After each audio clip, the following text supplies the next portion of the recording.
Welcome everyone to our 5 o'clock hour of digital parenting.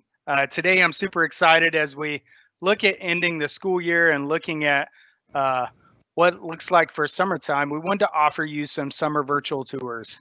Today's session, Tana's posted a couple links to today's session, to Google Maps, and to all of our sessions that we have available that you can go back and watch in the time frame that you have. And just a couple of housekeeping tips for today's lesson.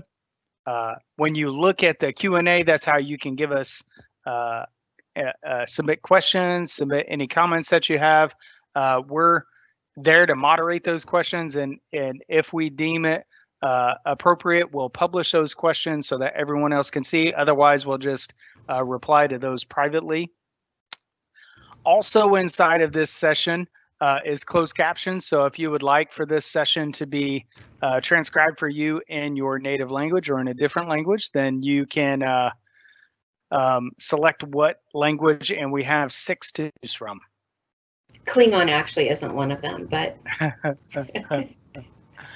Your presenters today, we have the awesome Tana Reuter. She's here. She's been in the district for a while. My name's Rob Dixon. I'm Chief Information Officer, and we're glad that you could join us today. We're going to go a lot of different places today. Our content that we use is sponsored by Common Sense Media. They supply all the digital citizenship curriculum that we use within the district, as well as supply media and movie ratings for you as a parent. They're funded as a nonprofit, both from the media and by philanthropic sources, and the district doesn't pay anything for those resources. Yeah, and the links on this slide are in that PowerPoint. So if you grab the first link there, the WPS Digital Parenting Tips, those links are there for you. So don't feel like you have to write a bunch of stuff down. That one link will have all the information there for you. Looking at device options, and Tana can go into this a little bit, there's 2 really different ways that you'll engage with these activities. One would be a full web experience that you're doing with your desktop environment, and another one may be several apps that you need to install on your device in order to have that experience. And I think one app just is just an app. Is that right, Tana?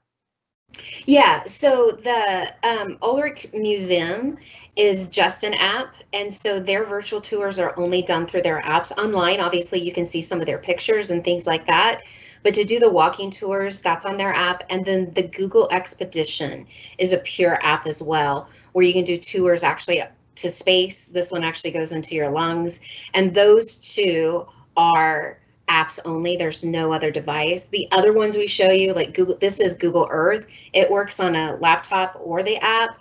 And this is Google Arts and Culture, and it works both places as well. So again, those links and links to those apps are going to be in that parenting tips handout for you with explanations. So that information's there for you if needed. Awesome. I'll just let you take it, Tana. Okay, well, last week, if you were joined us or not, you can catch up again with all the past ones. We talked about device-free times and being well balanced. It's not a matter of not being on technology. I don't really think that's an option anymore in 2020, but it's what you do with technology. So it's not a matter of being on the computer for 2 hours. It's what are you doing on the computer? And one of the ways to be well balanced is to open communication with your kiddos and watch and play together. And last week, well, I'm sorry, 2 weeks ago, last week you guys did gaming and esports. So 2 weeks ago, we talked about a lot of movies that you could watch together and how Common Sense could help with those selections, and you could kind of see what's out there to do. This time, we're going to go take this notion of watching and playing together into virtual tours. And when we talked screen device time, I mentioned just a little bit ago, it's not a matter of how much time, it's what you're doing on it. And again, all of this stuff we talk about, guys, is just suggestions. What works for your family is different than what works for Rob, than what works for my son and I. So these are just suggestions, recommendations, but you definitely have to make it work for you and your family. But these 4 levels can be done. So you can be passive. That is, for me, probably watching TikTok videos, like I'm just watching them. That's all I do, probably 20 minutes, and then I look up and it's been 40 minutes. or am I playing a game or browsing the internet? So I'm doing a little bit of interactive, but I'm not just static, but there's not a lot of dendrites firing in your brain with these two activities. Where we get into the higher level and communication is if you're video chatting or social media usage. So when we talk about virtual tours, you want to experience these with your kids and ask questions and what do you think and how would we get there and what would be your favorite? And the ultimate one would be content creation. I don't know if what we're showing today, there's content creation with the virtual tours, but you definitely could have some connections to curriculum, right? Rob, I don't know of any tool that I can go create my tour. You could. There are, like, you can create your own 360 picture out there to where if you find an amazing venue you've been to or an amazing site, you can actually build the 360 photo for that website. And then the world could use it if they okay it. But that's kind of a small token of creation. I think the most powerful one is the communication out of these four that you do with your kiddos. Absolutely. It's connecting the dots from whether it be culture, whether it be, you think of history and you think of archaeology, you think of the why things happened. There's so many things that you can do in these tours just to kind of help kids understand why something's there or what created it. And there's just so much richness within the tour that you can analyze. Well, and that notion of experience what somebody else could experience, that social emotional connection of building empathy really helps build well-balanced children as well. And so bringing that communication in there. So when we talk about that, he made a great connection between the stuff we could do with this. So these are just a few suggestions where you could bring in music genres. So say, one of Rob's bucket list is going to the Great Wall of China. And what he and his family could do is they could create a playlist based on that area. Or if they were flying, because it would take, my brother lives in Japan, it takes 24 hours. So they could actually create a playlist of where they are that connects the music to the learning versus just your favorite songs. You could also find favorite artists along the way. And so really purposeful planning that playlist and learning those genres could help connect it to the music world. Another connection is I grew up with a math teacher. I've always played math games. She loves math still to this day. And so you could pick a place and design your trip. How much mileage, if you drove, how much gas would you need? All those math things could take into play. One of my favorite ones on some of these websites are Zen cams. Have you heard of those, Rob? Zen cams? Yeah. Yep. And it's just kind of zoning out, but seeing places that you wouldn't be able to go to, especially right now. And it's just video watching, but it's very calming. It's very soothing. You can actually hear the sounds. I will like to say, and I want your input on this, Rob, these virtual tours obviously can't replace actually being there. You're not smelling the environment. You're not feeling the wind on your face. And so we understand it's not 100% replacement, but it definitely can create a world of seeing other places that you wouldn't normally be able to see. And with these Zen cams, I did this with fourth graders one year. We just watched something. We didn't say anything. We just picked up 2 crowns and we just drew. And then from that, and I put these in the wrong order and I apologize, we actually wrote a story based on our doodling from just watching a Zen cam. So we just kind of got into the mood. And then with the ELA, you could write about that. Or one of my favorite activities to do is write from the perspective. So the San Diego Zoo has a famous polar bear to watch. And I am, 2 for 3? I think I show this about 5 times. And we've seen him twice and have not seen him 3 times. So maybe we'll be 3 for 3 tonight. But instead of writing about the polar bear, write that you are the polar bear. Like, could you imagine writing that this camera's on you 24/7 and what it, and a star and it's reality star and all sorts of things. So writing from that perspective, or what Rob mentioned earlier about the historical connections. Imagine if you were living there, how would you have to live based on the area, seeing that. And then social studies has a really enriched area of what does the area tell you about what could have life been like in that section. And then science, there's lots of science tours. One of my favorite ones right now is how toilet paper is made. I think that's pretty appropriate for the past 8 weeks to see.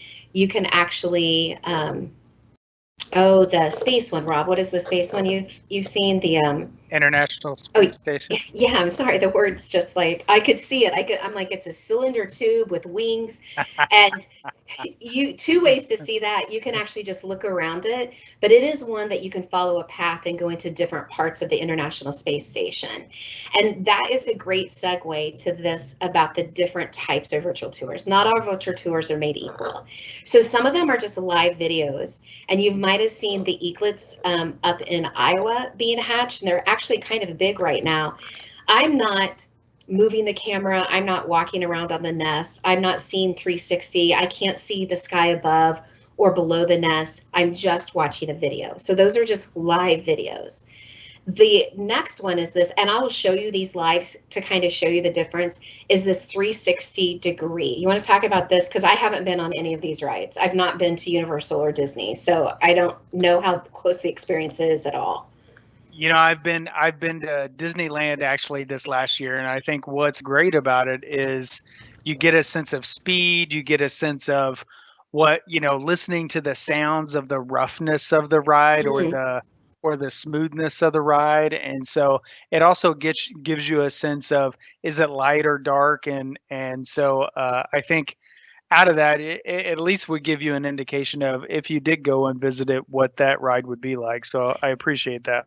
I do, and so I've seen these videos, and it's actually videotaped from like your eyes. If it would be, Yep. you would be in place, First which person. yeah, first person. Thank you. Where you could also take it a notch up and get like those cardboard Google glasses, those cardboard Google where you put your phone in, and Yep. it doesn't change the picture. Like it doesn't enhance what you're watching. What it does is it blocks out your surroundings. So instead of, oh, I'm standing in my kitchen watching this ride, because I can't see my kitchen anymore, then it feels like I'm more on the ride. But you can kind of talk about the scientific stuff behind that, though, and the cautions with that, Rob.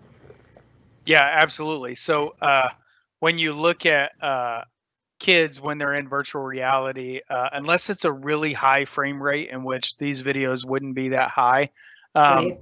after about 15 minutes, you're going to get vertigo and start to get dizzy. So it's best to stay within 15 minutes. You think about how social media and activities are today. Usually kids kind of lose interest in something about 5 to 8 minutes. So you're probably pretty good. Oh, cool. And then the last one is interactive, and I'll show you this one live too, where you can actually tell the camera where you want to go and have a sense, for lack of a better word, of walking through the exhibit. There's lots of museums that have this, the Great Wall of China that has this. And so we're going to go ahead and start some favorites or some different types. And so I'm going to get out of this PowerPoint. And this is actually the document that I've sent you. So this WPS Digital Parenting Tips #4 is this document. And what it's just going to allow us to do is walk through some of our favorite things. I also have those 5 ideas here about the different things you could do with tech to connect it back to curriculum and thinking. But I'm going to show you some of these things, okay? So this is the first area we're talking about where it's just live cams. And this explore.org is one of the biggest collection of live cams, and they're just from different areas. So up here at the top, you can pick what area you want to be at. And here's where I was talking about the Zen cams, but you're just watching videos. Now, instead of watching this, all the gray around it, I can make it bigger,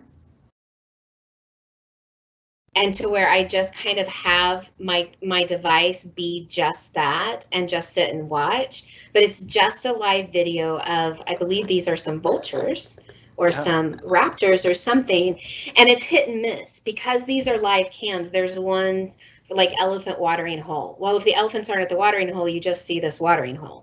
Or there's a hyena thing, but because it's in Africa with the time change, so you just have to keep that in mind. And go from there.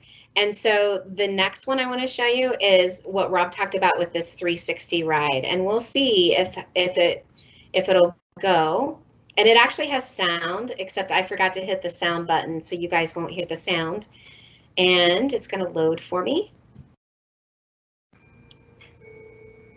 Technology and the fun. So there's my commercial. You got a lot going on there. You're doing I know a I have virtual session and everything. video. Yeah, I need to get my bandwidth higher and skip some ads, and let's open this up and see if it goes.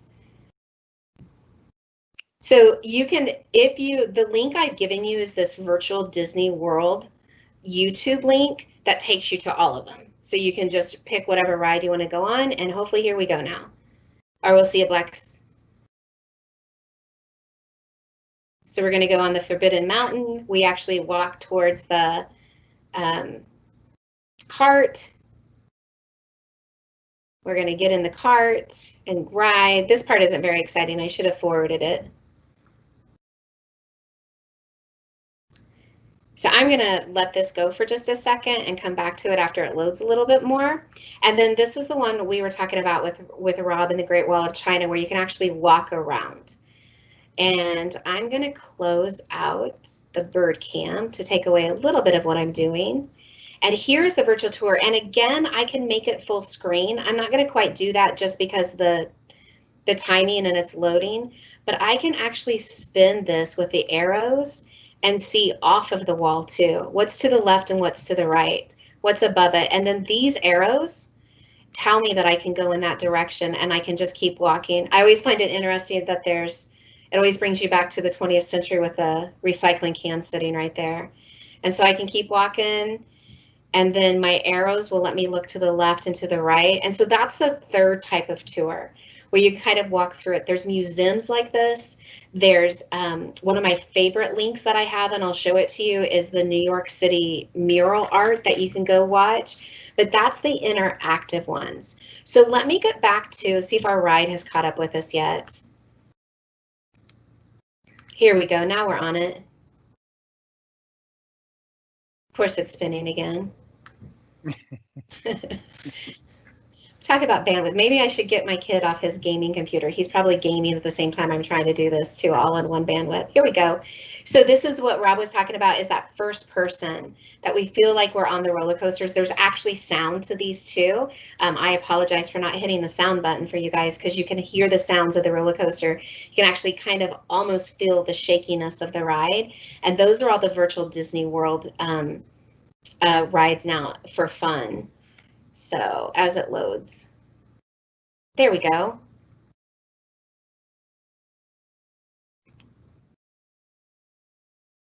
So you can hear the screaming when it's on and the rides, and it's pretty cool that the sound and everything, the experience is really as close as you can be there, because the quality isn't like high, but it's definitely higher than what I used to do even just 10 years ago.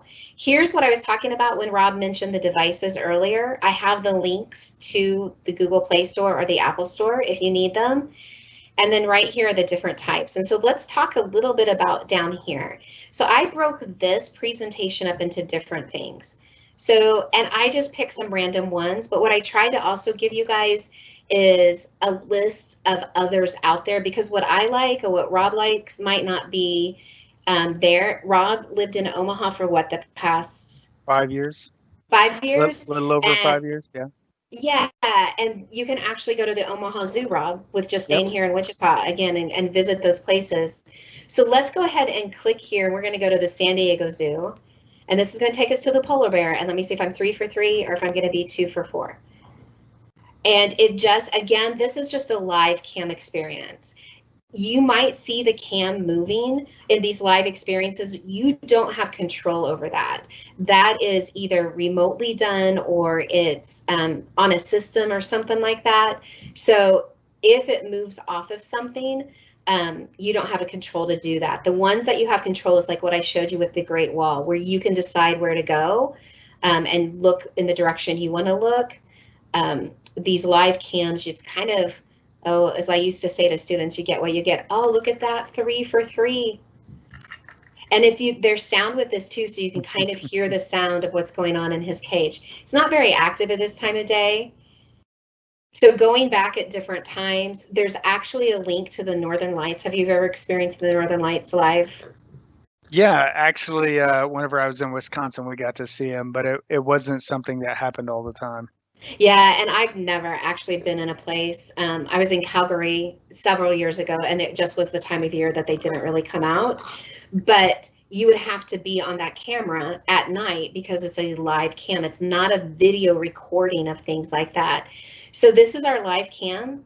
That's actually what that polar bear is doing. The cool thing about some of these zoo cams is that they also give you information about the animals. So when you take it back to those curriculum connections, you can learn about different things. Well, why do they have the different things in their habitats that they do? And just ask those questions. And you don't have to be an expert. I am not an expert at everything, but I can talk to my child about gaming for a good 10 minutes because I ask who was in that? What did you think? How did you like doing that? Why do you think that happened? And I never have to mention anything from the game. So those just basic why, who, what, how questions can get you far in a lot of areas. I'm so excited that he's moving around this time. So let's go off him. It's always disappointing when you're like, hey, look at this great video, and then it's not so great. But that's just something that's cool because it's live. The aquariums are actually zen for me too. There's a giant aquarium in Georgia, and that's linked here. And you can just watch the jellyfish. There's a beluga whale.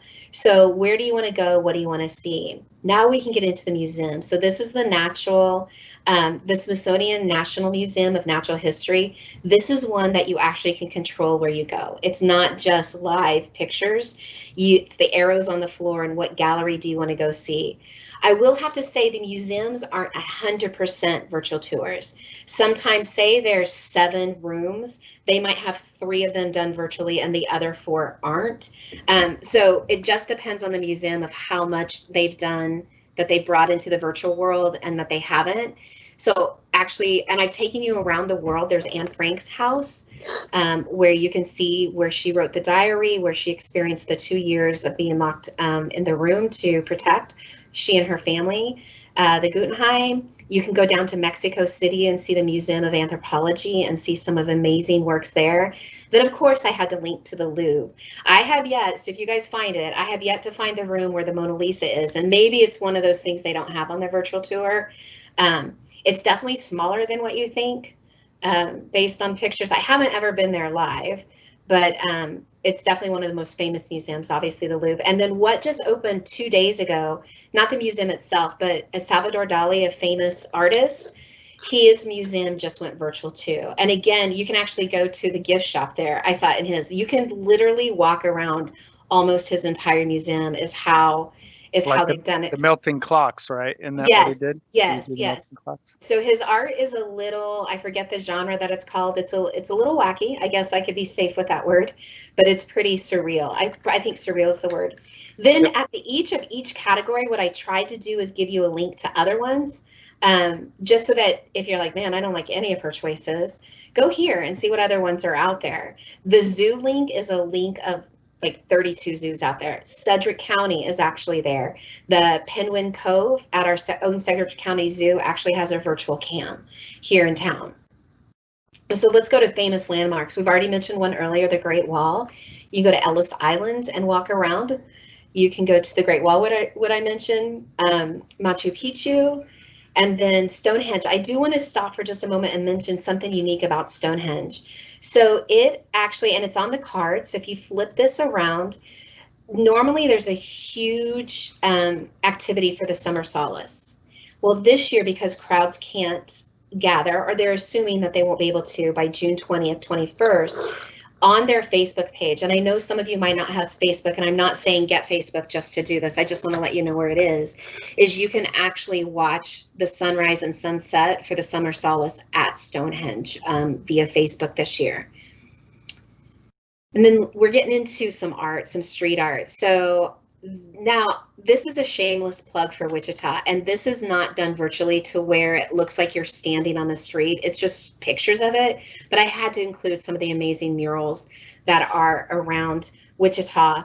And this is a list of a lot of them for you to just go see. And it would be great because those are ones that was practicing great social distancing. You could go visit, you could go find it in town and see what's there and what's around. But these are definitely not done in that street view sense to where you feel like you're standing on the street and looking at the artwork. It's just a picture of it. But you can go here. So I'm going to take us into New York City by clicking here. And this is Google Street View is what it is. And that's that arts and culture app. Or you'll see that I can just do it on the browser. This is one that works both, and it's a little, the layout isn't different on the app versus the Street View, but for the most part, it functions the same way. So I'm just going to scroll down, follow the arrows, and it will load, and it'll be like I'm standing on the street in New York looking at the murals as they load. So of course I'm in a live event and I'm running a PowerPoint and I'm running a whole bunch of things. So it might take just a little bit to load. So the arrows are starting to come, and here it comes. So the Wichita ones aren't done like this. It's just pictures. And so and this isn't a live cam. This is just a street view that they did at one point in time, but it's like I'm standing in one spot and I can actually see everything around it. So I can move and see what 360, these are called 360 photos, and I can see what's behind that picture. So it's a snapshot in time. Like if you notice, gentleman is on his porch right there, and then they're showing us that famous picture. And all of these have a little bit of knowledge or a little bit of history about them or tell you what they are. And it's just really famous street murals. And then the other one I linked you to is Banksy. Banksy is a unique artist. A lot of people don't know even what he looks like. He's kind of overnight will go put something in. I will say as a warning, I want to let you know that some of his work is very political in nature. It makes a strong statement. So I just want to let you know to be aware of that when you go watch them based on your age or based on your own beliefs. I don't want to set you up for something that you go, none of it's R-rated or anything, but it does have a political connection. And then space. Rob mentioned it earlier. The International Space Station is here, actually the Hubble telescope, and it's one where it's a lot of pictures. Like this picture is from the Hubble telescope. Do you know what this is a picture of, Rob, by chance? That's actually galaxies, right? It's deep. It's the deep. Wasn't it like maybe there was a story around it to where they just shot it into a dark area, yep, and let it capture for a while, and then all of a sudden coming in were all these galaxies that they didn't know that was there. Yeah, and so it looked to you're like, oh man, those are a lot of stars. Actually, every pin of light you see are galaxies. It's a whole group of celestial bodies that exist, not stars. And so when you go to the Hubble, what's cool though is they don't just put the picture up there, they put information up there too. It's on NASA's website, and I believe the Hubble telescope just turned 30. I could be wrong, don't quote me on that, and we're recording this, so I feel bad that I'm on record for might being wrong. And the other one is Mars. This is one, I talked earlier about like you don't feel the wind going on the roller coaster and you don't smell what's next to you or anything, but there's no way I could ever visit Mars. Like that's not realistic, I should say, yet. But with this tour, you can actually be the Mars. You can visit Mars and you can pretend to be the rover that's up there and navigate around. You can tell it where to go. You're actually semi-controlling it, looking around. What do you see? What do you notice? That's one we can't do. The Google Expedition app, that is an app only, so I'm not showing you any of that tonight live because we're using laptops to do our live event tonight, but you can actually go into the lungs. I wouldn't be able to do that either. So sometimes these tours are pretty cool that they can take you places we can't normally go. The last area, as this loads, so I talked about the Northern Lights. This is pretty cool too. It's the largest cave in the world. It's in the middle. You got a great story about this one. Yeah, it's in the middle of Vietnam. And what the story, when I read about it, was actually just discovered in the 90s, and not the 1890s, the 1990s, which seems like long ago, but in the history of time isn't that big for new discoveries. And they went in 2007 or so, National Geographic, and did this 360 tour. So it is 360 video and pictures, because they predict that it'll become a touristy thing, very, very heavily visited. And they wanted to preserve what it looked like before people kind of walked on it and perhaps damaged it. And so for something this massive to just be discovered is pretty awesome. And so you can go through the whole cave. just in this visit. And so this link right here will take you to all these 360 views. So again, you can stand in one spot of the cave and see what's above you and see what's below you and see what's around you. Those 360 views are really cool. I will have to say, some of these work just on a browser, on an iPad or a phone. You don't need a special app, but what's cool is when you put it up and like your arms, if you go up, it'll show the sky, and if you go down, it'll show the floor. You don't have to manipulate it with the arrows and things. So, but I want you to use the devices you have. It doesn't hurt. This is one of those kelp forests. It's a Zen Cam. It's a huge forest of kelp in the middle of this channel. And what's cool about this is natural species that live there pop in and out of the video. And it's a live video, so you never know what you're going to get when you're watching it. Last area is this is loading. Rob, do you want to kind of talk about Google Earth while I get it to load real quickly? Yeah. Google Earth is great because you can create your own kind of playlists of going around and visiting different sites. You can look actually into the ocean if you want to.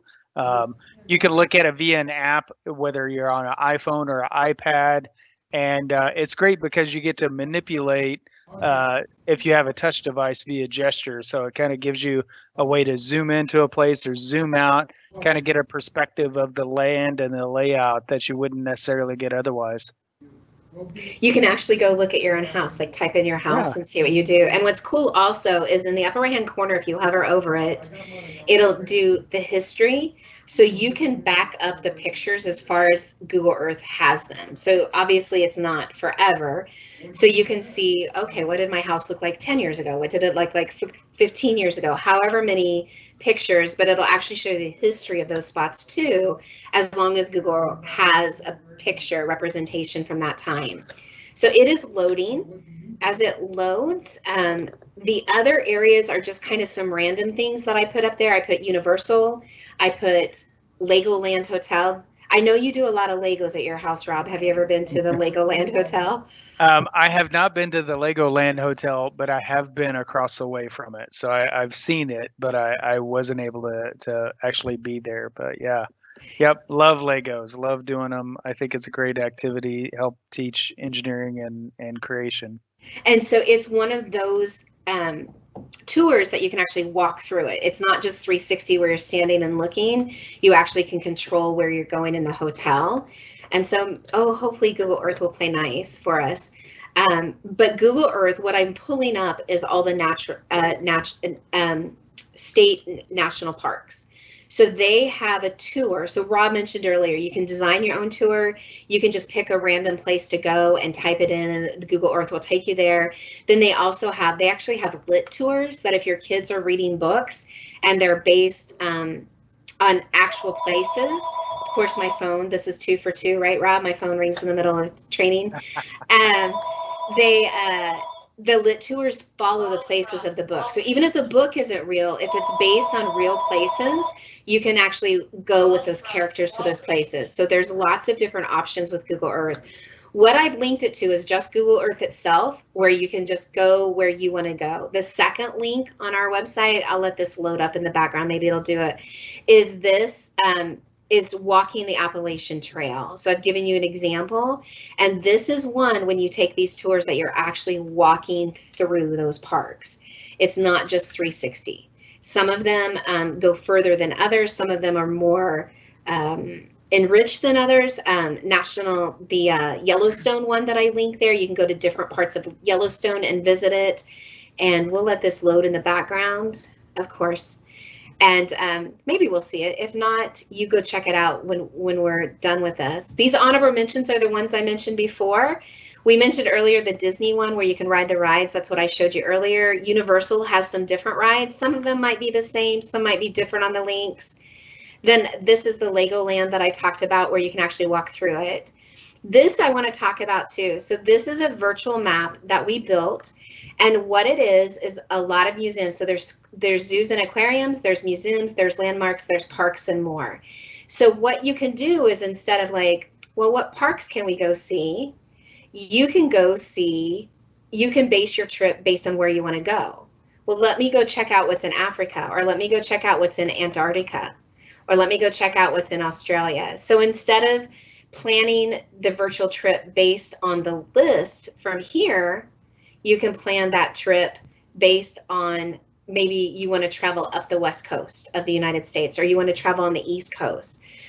Not every single virtual tour that exists in the world is on this map. That could probably take me most of my summer to do. And then it was like, then it would go away, then it would lose. But a lot of them are. And I'll have to say a lot more are on this map than in the guide above. A lot of them. So if you click on it, so let me go over here. Let me open it to where I can click on it for you. If you click on one of the spots, what it'll do is it'll open up a picture of what it is. And then it'll tell you, sometimes there's just a name, sometimes there's more information about what it kind of is. But then what it does is it takes you directly to the link of that tour. And again, these tours are at the different levels. They're at that live video, or they're at that 360 panoramic view, which is what this one is, or they're at that interactive. So the map, the virtual map, still follows those three types of tours that are out there, or virtual that are out there. So you're just going to use your camera or keyboards or mouse to do this as they come up. And this is the desert. Have you been to the desert by chance, Rob? Man, I was stationed in Saudi Arabia during Desert Fox. So yeah. So you have been. So it'll just show, and then you can navigate through. And they actually put background music on it. It's not the sound from the desert. It's just music to make it a little bit more. And right here again, if I punch this, it'll make it the whole screen to take away my computer parts, and you can just page through them. So I'm just going to kind of go through some of them. So that's just another way to pick navigating through this, is this at the very bottom of this digital parenting summer virtual, is if you go all the way down, you can actually navigate based on a map. We're going to try Google Earth one more time before we go. I just don't think it's going to load tonight. I think my bandwidth, much like my brain. Oh, there we go. Yay. So you can pick one of these. So if I pick one of these national parks, it's going to show me in the United States where it is, and then it'll go there. So it's going to start spinning, and it's going to start taking me to that national park. This will probably take a little bit more to load. Any follow-up thoughts as this is loading? You know, I think what's great about it is that you can really go over the top and see the perspective of the layout of the land. And so much we've talked about perspective, and I think what's great about Google Earth is you get every kind of perspective you can think of, from zooming in or zooming out. You get the 50,000 foot perspective, or you could be at the line of sight perspective of looking at something as if you were standing there. So I think that part is great about this one. Yeah, that is one of the better features about Google Earth, is you have a lot of different choices of perspective, whereas with some of the virtual tours, it's kind of just that one. So that is the link. I do want to tell you at the very bottom of this link as well, of this Digital Parenting Summer Tour link, the links to the other parenting. If you missed the first one or the second one, the third one is not right there. So if you go click on it tonight, it's not going to be there, but it will be there within a very short while, as were this one. You can see the first couple sessions we did. We did a lot of like digital parenting, well-being, some specific things about helping your kids be good digital citizens, some specs on how to parentally control devices if you need to up the ante on the conversations just aren't working, so you need a little tech help to help control those time limits. And last week's was on gaming and esports, about that notion and what it's bringing to their world. And then this one's virtual tours. So 4 pretty distinct kind of different focuses each week that we've done. Do you want to kind of talk about where you're going with the next couple ones, Rob? Yeah, we're going to be reviewing all the different opportunities that we can provide this summer, and we've been asked to extend this throughout the summertime. So we'll have a schedule posted out to you sometime next week. Perfect. And again, reach out to us. Any links that you need are in this the WPS Digital Parenting link. You can find all the links that way. And we're really grateful that you spent your evening with us. Thank you guys so much. Thank you, Tana. You've been a superstar. Oh, thanks.